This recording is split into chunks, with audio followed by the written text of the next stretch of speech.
And are you looking for great things for yourself? Seek them not. For behold, I will bring evil upon all flesh, says Yahweh, but your life will I give to you for a prey in all the places where you go. Last year, on our journey to the land of Israel, we experienced the arrogance of the Israeli attitude. As I have described before, I almost got myself pushed out into traffic near the King David Hotel. This year there was a much different attitude, one of thoughtfulness. What made such a profound change in just 1 year? Undoubtedly the change in attitude was produced by the series of Arab suicide bombings that was unleashed against Israel by the Palestinian group Hamas. Has this and other recent events been predicted in the prophecies of the sacred scriptures? Today it seems that people tacitly or openly reject the authority of the Bible. Fundamentalism and talk of the future events like Armageddon prophesied in the Bible are disparaged by the average individual. The Bible only contains a message of inspiration for times of trouble, they believe, and their lives reflect such doubts about the message of the sacred scriptures. In fact, most ministers will not even touch the subject of prophecy. Some groups prohibit any of their clergymen to speak on prophecy, but not in the assemblies of Yahweh. We find that prophecy is about 1/3 or perhaps more of the volume of the sacred scriptures. And so we find that prophecy is really a watermark that is imprinted upon the sacred word. In 1 Corinthians chapter 10, verse 11, we quote this, but let us just look at it carefully for a moment again this morning. 1 Corinthians chapter 10, verse 11. Now these things happened to them by way of example, and they were written for our warning, upon whom the ends of the ages have come. Therefore let him that thinks he stands watch out lest he fall. The things that happen in the scriptures are written for us.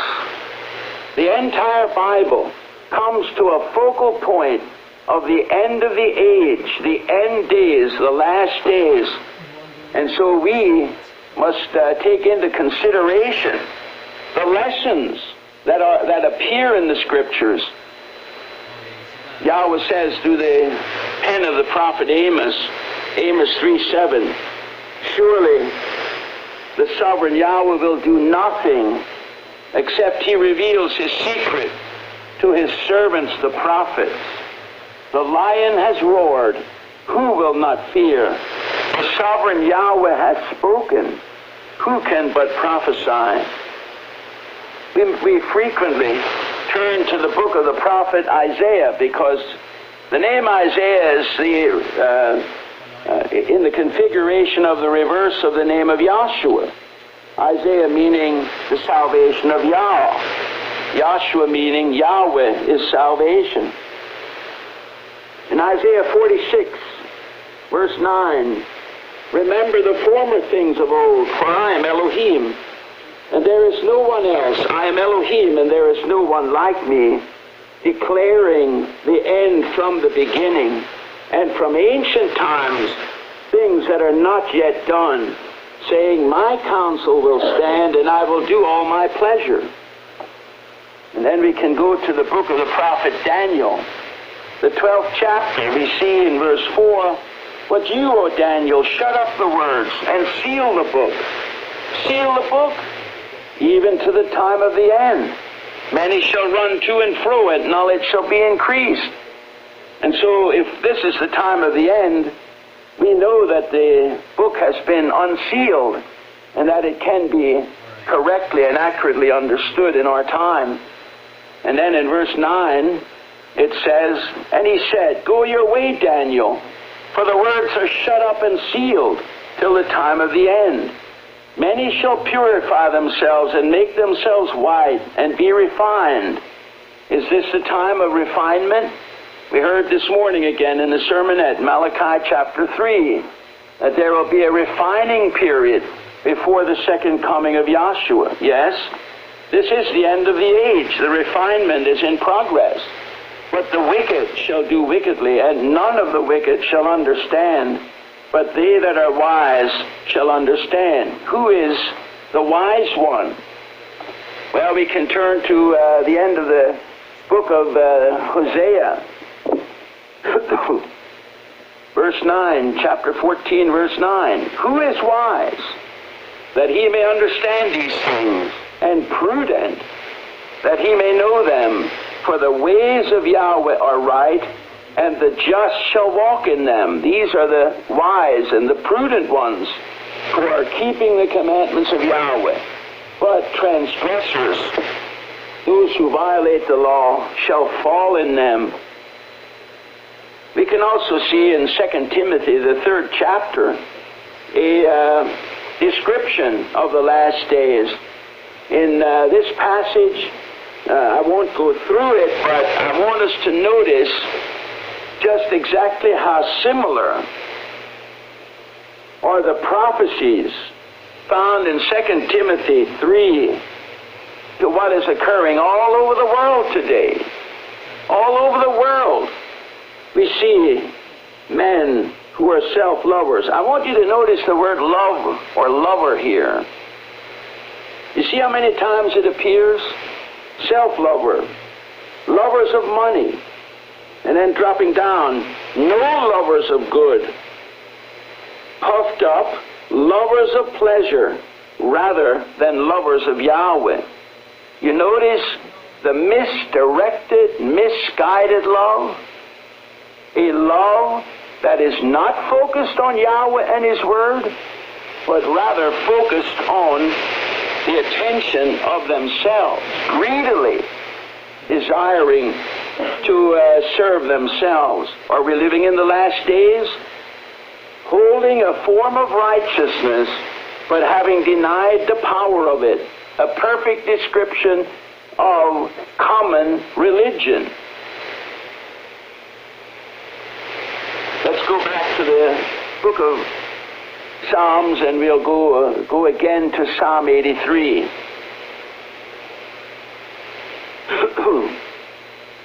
We see here in Psalm 83 that there is a conspiracy against those who are called Israel. Verse 4, "Come and let us cut them off from being a nation, that the name of Israel may be no more in remembrance." They have consulted together or conspired with one consent. Against you they make the covenant. Who are these conspiring against the nation of Israel today? This is obviously a prophecy for our time, because Almighty Yahweh is presenting His name to the nation. That's how the psalm ends, that all the nations may come to seek your name, because they're all in confusion. Let them be put to shame and dismayed forever. Yes, let them be confounded and perish. That they shall know that your name is Yahweh alone, most high over all the earth. Well, who are these central figures that are conspiring against Israel? The station to which you're now listening is Radio WMLK, broadcasting from Bethel, Pennsylvania, United States of America. Because Almighty Yahweh is presenting His name to the nations. That's how the psalm ends, that all the nations may come to seek your name. because they're all in confusion. Let them be put to shame and dismayed forever. Yes, let them be confounded and perish. But they shall know that your name is Yahweh alone, most high over all the earth. Well, who are these central figures that are conspiring against Israel? We can start in verse 6, the tents of Edom. And then we see Ishmael. Moab appears here, the Hagarenes, Gibel, Ammon, Amalek, Philistia, the inhabitants of Tyre, Assyria, along with the children of Lot. Then the examples are given of times past when Yahweh suddenly fell upon those who were trying to destroy his people. On my 1996 journey to Asia, I reviewed end-time Middle Eastern prophecy, since several acts of terrorism occurred while I was over there in Asia. I was just a few hundred miles away from Colombo, Sri Lanka, when that bomb exploded at their national bank and killed about 200 people. I came home and I informed the brethren, telling them I see danger looming. You'll remember the first Sabbath I was home. I told you, here in the Bethel Assembly, I see danger looming out there. Another war in the Middle East will definitely occur, I said. Well, within a short time, President Weizmann of Israel, after the second Jerusalem bus bombing, made this statement in the news. He said, "We're at war. We're under siege.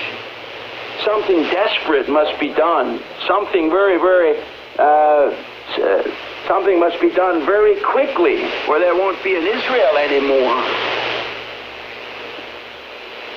This morning, I'd like to have us understand that the scriptures definitely predict a war in the Middle East. The last evening, we were over in Israel. I asked one of the people I've known for quite a number of length of time over in Israel, what exactly does the average Israeli think today? What is their attitude? What do they think about all of this terrorism? And the reply was, there's going to be another war in the Middle East. And the Israelis are saying, this time we'll wipe out the Arabs. This time we'll wipe them out. You don't hear things like this on the American news media. I just regret that the American news media has gone in for entertainment and not to present the factual story of what's going on in the world. Let's turn to the book of Obadiah, which gives us an advanced news report of what's going to be happening over there in the Middle East. My subject this morning is Prophecy Clarifies the End of the Age, or Prophecy Speaks in Advance. The vision of Obadiah, remember, we in the assemblies of Yahweh are the modern day Obadiahs. We're the servants of Yahweh. We voluntarily obey the word of Yahweh. We voluntarily live by every word that proceeds out of Yahweh's mouth. Therefore, we are Obadiahs. In this manner, says the sovereign Yahweh, and he's speaking to us. He wants us to understand what lies just ahead of us. Concerning Edom. Who is Edom? Well, let's look at some of these explanations. Edom was Jacob's brother. When we turn to Genesis chapter 36, we find here, now these are the generations of Esau. The same is Edom. Esau took his wives of the daughters of Canaan. And so you can see that already genetically, these descendants of Esau are related to idolaters, because the Canaanites were worshippers of Baal. Ada, the daughter of Elon the Hittite, and Oholibamah, the daughter of Anna, the daughter of Zebulun the Hivite. And then Basemath, Ishmael's daughter, the sister of Nebaioth. And then it gives you a list of children here that inhabited Mount Seir, verse 9. Mount Seir is in the southeast of Israel. And Esau's family included, notice, verse 12, Timnah was concubine to Eliphaz, Esau's son, and she bore to Eliphaz Amalek. We also see in verse 11 that one of Esau's sons was Eliphaz of Teman. Where Teman, and if you go to the book of Job, you find there that these men, Eliphaz and etc., were related to Job as friends. They were friends of Job, but they weren't really, Job calls them bad friends. But I want you to notice that out of Esau came Amalek, and therefore Amalek is the one who is going to be especially hard on Israel. Now back to the book of Obadiah again. We have heard tidings from Yahweh, and an ambassador is sent among the nations, saying, Arise, let us rise up against her in battle. Behold, I have made you small among the nations, and you are greatly despised. The pride of your heart. Who is motivating Edom? Satan is. Satan in Isaiah chapter 14, you find that pride entered into the heart of Satan, and he uplifted himself against Yahweh and rebelled against Yahweh. O you that dwell in the clefts of the rock, whose habitation is high, that says in his heart, Who shall bring me down to the ground? Although you mount up as high as the eagle, though your nest is set among the stars. Isaiah 14:13, almost a virtual repeat of that verse there. I will bring you down from there, says Yahweh. If thieves come to you, if robbers by night, how are you cut off? Would they not steal only till they had enough? If grape gatherers came to you, would they not leave some gleaning grapes? How are the things of Esau searched? How are his hidden treasures sought out? All the men of your confederacy. Here appears the term confederacy, which is described in Psalm 83. Have brought you on your way, even to the border. The border of what? The border of Israel. The men that were at peace with you, have deceived you and prevailed against you. They that eat your bread lay a snare under you. There is no understanding in him. Well, we have what we call the peace process at the present time. When my wife and I were over in the Holy Land studying in 1983, there was more peace there than there is today. Shall I not in that day, says Yahweh, destroy the wise men of Edom, and understanding out of the mount of Esau?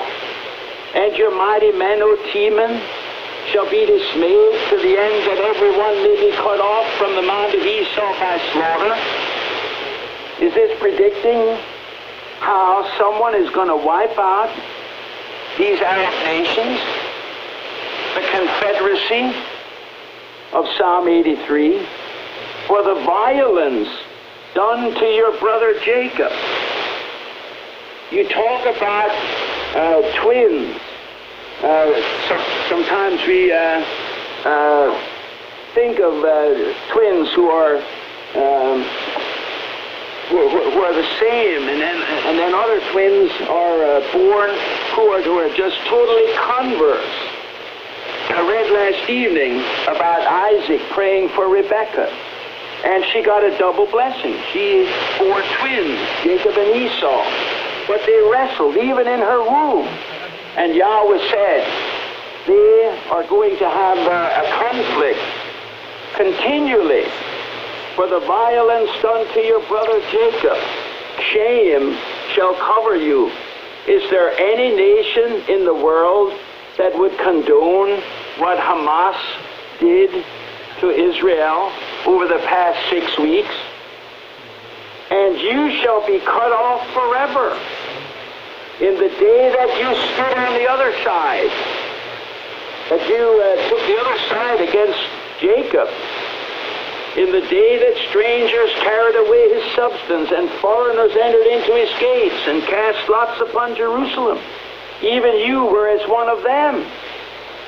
But do not look on the day of your brother in the day of his disaster, and rejoice not over the children of Judah in the day of their destruction. Neither speak proudly in the day of distress. And yet that's what happened. When the Scud missiles were flying across Israel and landing in Tel Aviv and along the seacoast in the Gulf War, the Arabs were dancing on the roofs of their houses. When Israel vacated Nablus just a few weeks ago, the Arabs were dancing on the roof of the occupation building there, the headquarters building, and they were burning the Israeli flag. Yes, this prophecy is being fulfilled and has been fulfilled in the recent past. Neither speak proudly in the day of distress. Enter not into the gate of my people in the day of their calamity. Yes, do not look on their affliction in the day of their calamity, neither lay hands on their substance in the day of their calamity. And yet the Arabs did that time and time again, repeatedly, over the last few months. I recall watching the television news reports one of those Sundays. Perhaps it was the first one, the first bus that was blown up in Jerusalem. And there were a whole bunch of Orthodox rabbis walking around collecting flesh, because they have the consideration that Jewish flesh must be buried according to halakha, the interpretation of what death and burial should be. And I can recall seeing a rabbi with a clear plastic bag picking up flesh, and had several pounds of flesh in that bag, flesh of his Jewish brethren, that he was lovingly gathering together so it could be buried properly and correctly.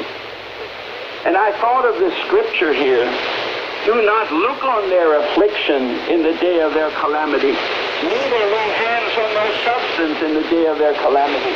But they did. They laid hands on the substance of Israel.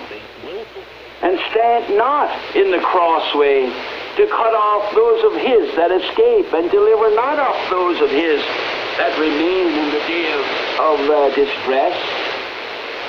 For the day of Yahweh is near upon all the nations.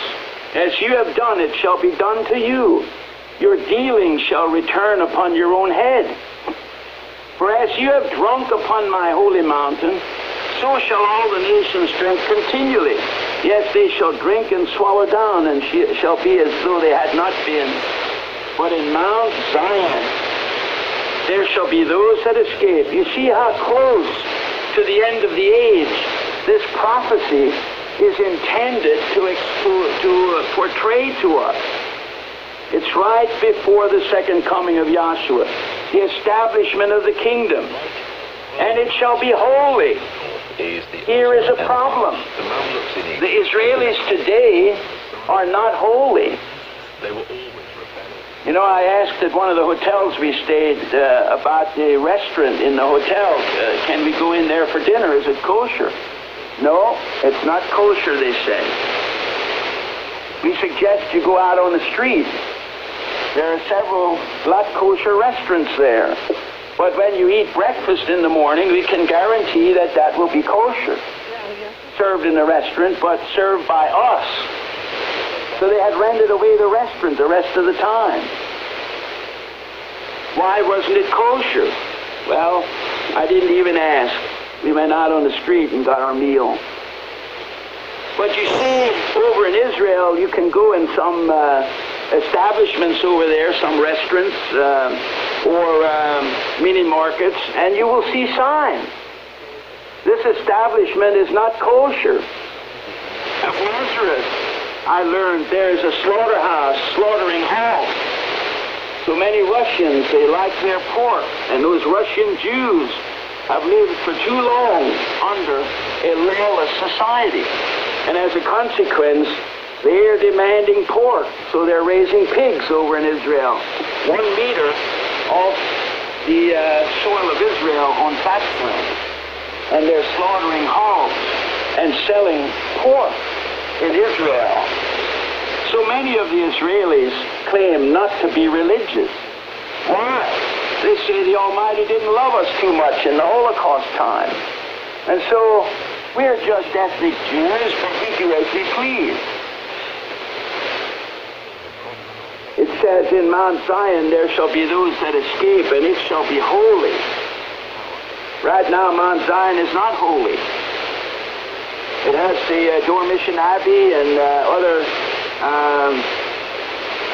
common religious installations there.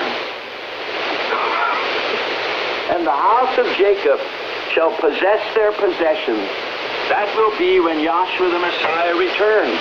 And the house of Jacob shall be a fire, and the house of Joseph a flame, and the house of Esau for stubble. And they shall burn among them and devour them, and there shall not be any remaining to the house of Esau, for Yahweh has spoken it. Who is the house of Jacob? Well, we can say that includes the Jews, but it also includes the other tribes that are in the diaspora, the dispersion. Who would be the house of Joseph? The house of Joseph would probably include people from Western Europe, Britain, the United States of America. In Jeremiah chapter 49, there's a prophecy. And it says, of the children of Ammon, in this manner says Yahweh, has Israel no sons? Has he no heir? Why then does Malcham possess God, and his people dwell in the cities of it? Therefore, behold, the days come, says Yahweh, that I will cause an alarm of war to be heard against Rabbah of the children of Ammon. And it shall become a desolate heap, and her daughters shall be burned with fire. Then shall Israel possess them that did possess him, says Yahweh. Wail, O Heshbon, for Ai is laid waste. Cry, ye daughters of Rabbah. Gird yourself with sackcloth and lament, and run to and fro among the fences, for Malcham shall go into captivity, and his priests and his princes together. Why do you glory in the valleys, your overflowing valley, O backsliding daughter that trusted in her treasures? Who is Ammon? Well, you know the nation of Jordan. It has a capital by the name of Ammon. They don't call it Rabbah anymore. They call it Ammon now. You wonder about those Arabs in that nation. But it is obvious here that there is a different religion than the worship of Yahweh being practiced in Ammon. Were you listening about a week ago when they brought up the fact that so many of the arms of the Gulf War were going to Iraq through Jordan? When we were over there, driving down to this valley toward Eilat, we could look across the valley and we could see trucks many Arab trucks going back and forth on the highway in Jordan. And we wondered what was being transported. That was about the Gulf War time, maybe a year later. Now they're saying, you know, that hypocritical King Hussein, at the anti-terrorism conference, he's presenting one phase, when in the Gulf War he did this, and even to this very day, they're wondering if he's not making money transporting arms to Iraq, because Jordan backs up against Iraq. And the route up the Gulf of Aqaba or the Gulf of Eilat brings you right into Aqaba, Jordan, and makes it so convenient to transport arms and also money back and forth to the terrorists. Where's the money coming from for Hamas and all of these other, the Islamic Jihad and the Hezbollah? I'll tell you where it's coming from. Saudi Arabia. American oil money is sponsoring that terrorism. It's coming from Iran. It's coming from other places in the Gulf. They intend to drive Israel into the sea. Even to this very moment, Arafat has not changed the Palestinian charter, which says that one of the points is that they're out to destroy Israel. He has never changed his headdress, which is an outline of the nation of Israel. He wants it all. He wants to put his capital in Jerusalem, East Jerusalem. Where's the money coming from? From the Arab neighbors, the oil-rich Arabs. Are we thinking when we see things on the news? Then why in the world was there an anti-terrorism conference when the terrorists were right there at the conference? You know, I couldn't stand it just to look at those people over there. And here was the President of the United States saying, oh, he's standing with Israel. Yeah, they all got their hands together. Yeah, we wonder what he was in on. And then there was Kohl of Germany, and Helmut Kohl, which I can't stand him either because he was a Hitler Youth in the Second World War. And he doesn't really love Israel. This was just a big mockery, this anti-terrorism conference. And the United States continues to twist Israel's arm. You've got to make peace with the Arabs. And so Perez says, and Perez means division, we have to separate Israel from the Arabs. Now we're going to put a long fence all the way up through Israel. They already had that fence, a double fence, triple fence, over in the Jordan Valley. Why did they give it up?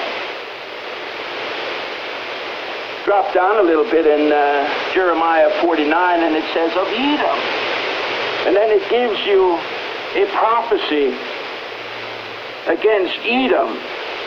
Verse 14, I have heard tidings from Yahweh, and an ambassador is sent among the nations, saying, gather yourselves together and come against her, and rise up to the battle. And behold, I have made you small among the nations, and despised among men.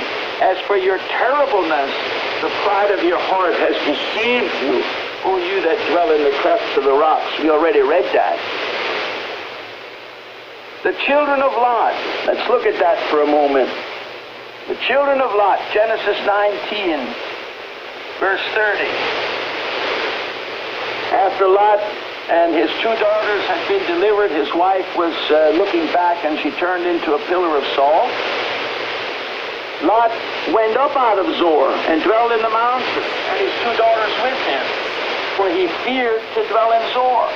He thought Zoar is the next one to get it. And he dwelled in a cave, he and his two daughters. Remember, Lot is Abraham's nephew. And the firstborn said unto the younger, our father is old, and there's not a man in the earth to come in unto us after the manner of all the earth. Come, we'll make our father drunk with wine, we'll lie with him, and preserve seed of our father. And so they made their father drink wine, and you know, of course, as happens, in this manner were both the daughters of Lot with child by their father, an incestuous relationship. The firstborn bare a son and called his name Moab. Terrible name from father. And the same is the father of the Moabites unto this day. And the younger, she also bare a son and called his name Ben-Ammi, son of my people. Terrible name to bear. The same as the father of the children of Ammon unto this day. And so both their names mean incest. The Ammonites are undoubtedly over there in the Hashemite, remember, Hashemite. They don't want to portray that in the news. They want to make that name mean something different. But when you understand Hebrew, Hashemite means the Semites, the descendants of Shem. And so the Jordanians are a different type of Arab, but they have gone in with the rest of the crowd. Over at the Garden Tomb a number of years ago, I don't think anyone here in the audience was with me. I think it was two other fellows. We started talking with an Arab who had a trunk full of camels and donkeys, and it's the standard olive carvings that they do over there. And so he started talking with us as we were waiting to get into the Garden Tomb. Where are you from, and who are you, what are you? And he kept pressing in until I finally said, well, I guess you could call us Messianic Jews. We believe in the New Testament, but we follow the scriptural law. And he said something like, well, I'm a Muslim, and this is our land. And I said, that isn't true. Oh, he said, Muhammad was the prophet, the true prophet of Allah. And I said, well, that isn't true because it says salvation is of the Jews. Boy, it's just like I popped him right on the nose. He instantly got mad at me, and he proceeded to tell me that he was a descendant of Ishmael, Abraham's oldest son, and this was Ishmael's land, and we're going to claim it and we're going to have it, not the Jews. Well, about that time he opened the doors and we were able to go in and get away from him. On the way out, when I passed him by, I saw he's still angry at me. Boy, is he angry at me.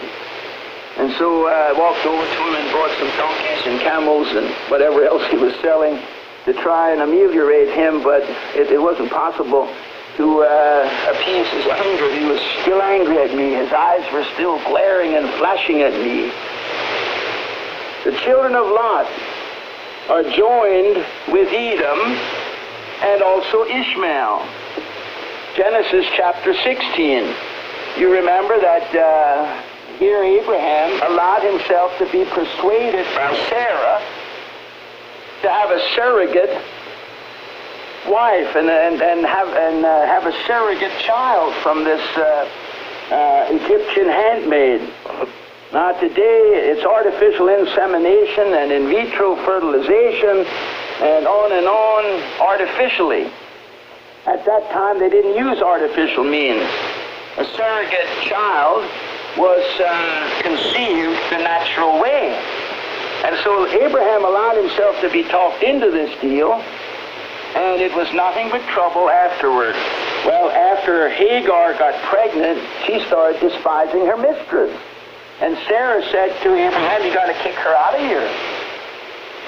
And but anyway, Sarah dealt harshly with her. Abraham didn't kick her out, but Sarah dealt harshly with her, and she fled away.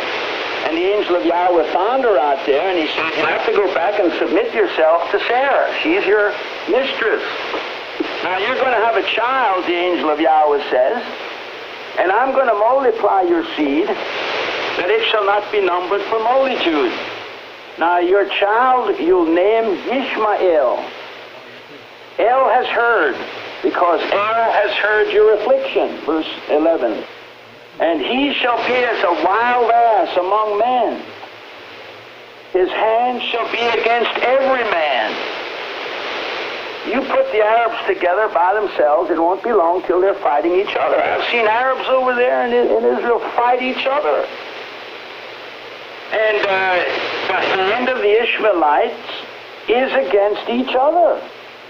But when they get themselves together against Israel, then, of course, it says, he shall dwell over against all his brethren. He's always a battler. He always finds a way to promote strife. And so Hagar went back, submitted herself to Sarah. She bore a son, and Abraham was 86 years old, and Ishmael was his name. That's where the Ishmaelites come from. But then, I want you to remind you again, he shall be as a wild ass. You can never tame him. I remember we had mules when I was young, and in the wintertime, the mules stood in a stable. My grandfather used to say, we got to keep working a few of these fellas, or we'll have to re-break them again in the spring. They'll forget that they ever had a harness on. And that's what this wild ass business is. You can never break him. He is going to do exactly as he pleases. His hand shall be against every man. He'll fight anybody. I remember in 1956 when there was a war in the Middle East. I was delivering ice cream mix to a place down near Philadelphia, and the young fellow that was running the ice cream plant came out that day and he said, "Did you hear where they're going to fight now?" I said, "Yes, they're going to fight over in the Middle East." He said, "My father was there in the Second World War." He said, "You can't trust those people. They walk around in flowing robes, and if you're not careful, the next thing you have a knife in your back." He says, they'll fight each other, they'll fight us, they'll fight anybody. Well, you know what happened. Israel and France and Britain pushed Egypt around, and then the United States came in, put a hammerlock on Britain and France and Israel, and they backed away. Well, 10 years later, 11 years later, 1967, you remember, another war flared up. And it's conflict over there that you can't imagine. When my wife and I were going through the cave of Machpelah over in Hebron, a big argument was going on between a Jew and an Arab. And I stopped to listen a while, and I said to my wife, do you hear what he's saying? He's saying the Arab has overbuilt on his property. And I said, when you stand this way, it looks like the Arab is in the right, but stand over here and you can see the Arab has built onto the Jew's property. And so we stood there listening to the argument. I didn't know what was going to happen. After a while, a truckload of soldiers came in, and I said to my wife, he's going to take care of it now. The lieutenant, he'll solve the problem. And he went up there and started talking to these fellows, and we walked away.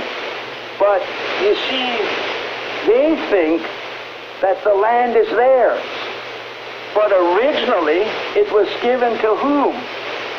To Abraham, Isaac, and Jacob. You want to see that in Genesis chapter 21? Yahweh visited Sarah. He bore a son. And his name was Yitzchak, meaning laughter. And Abraham was 100 years old when he was born. Sarah was 90.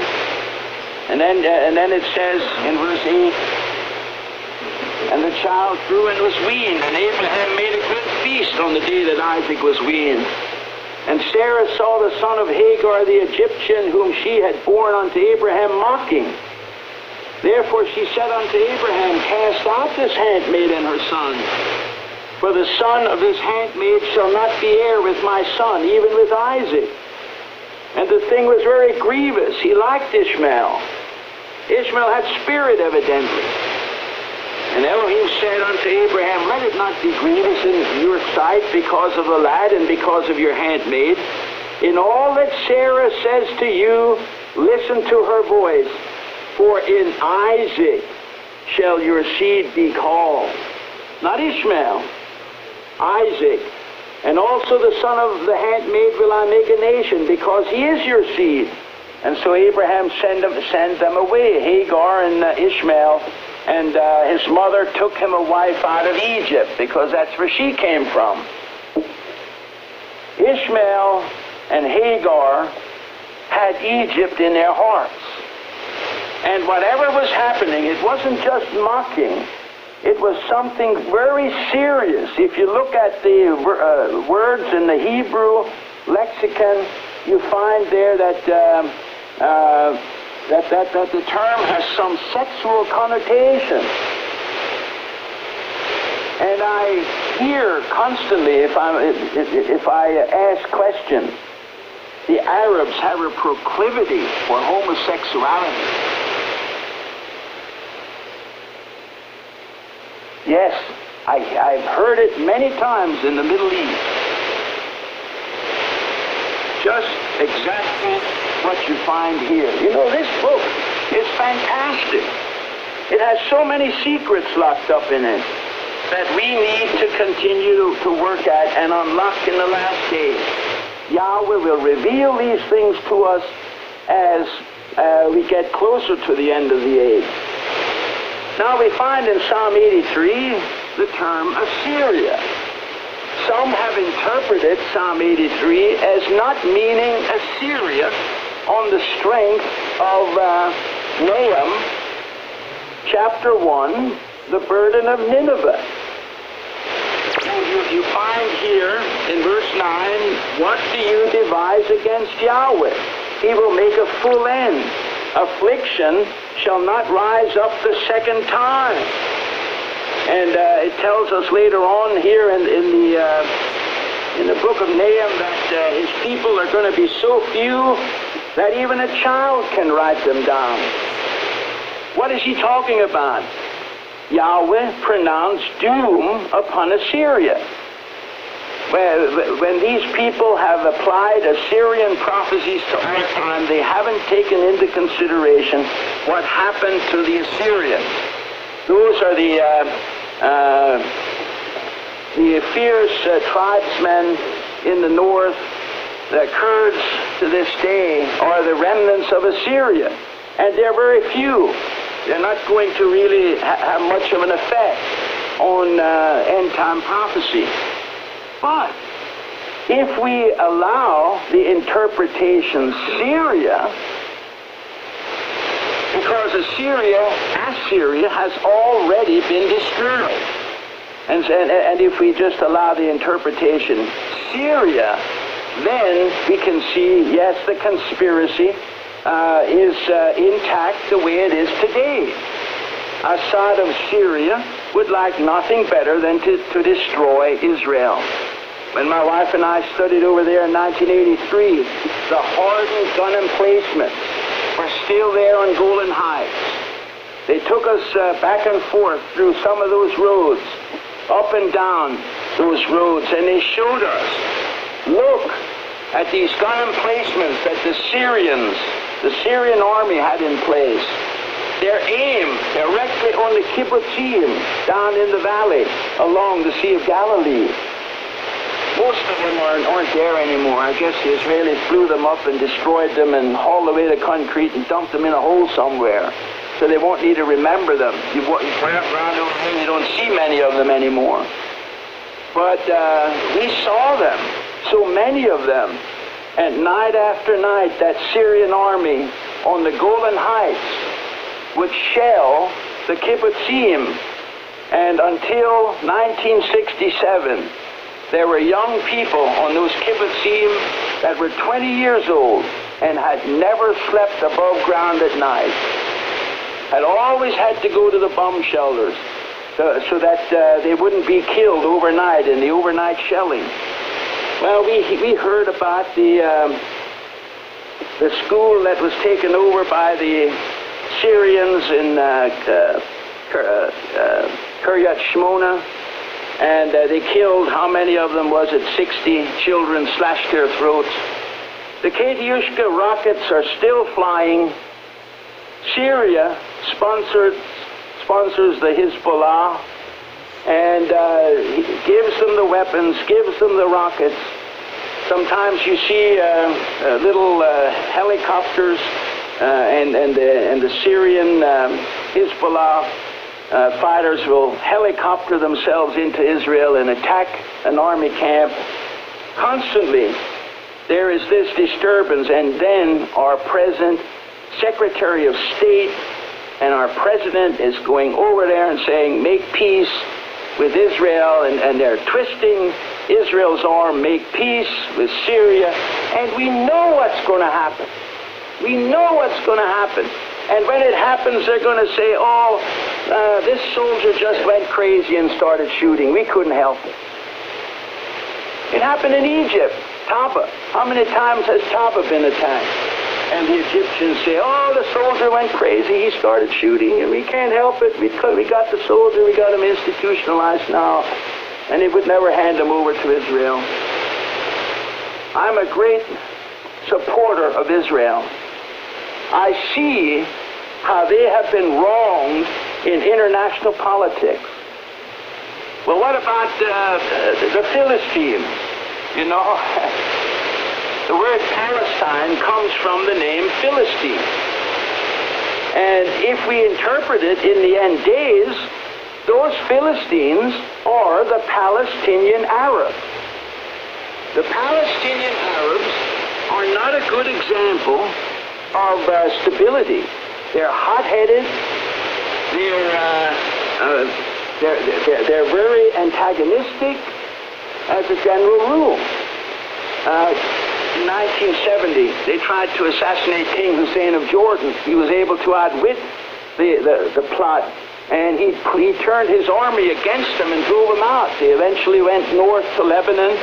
Eventually, some of the Lebanese drove them out, but you saw what happened to Beirut in the meantime when they were there. Then they went over to Tunisia. There's still a bunch of them over there, hoping that those who are in Palestine can drive out the Israelis so they can take over the whole country. This is the Philistines, the modern-day Philistines in Gaza. And they moved over into Jericho and Nablus.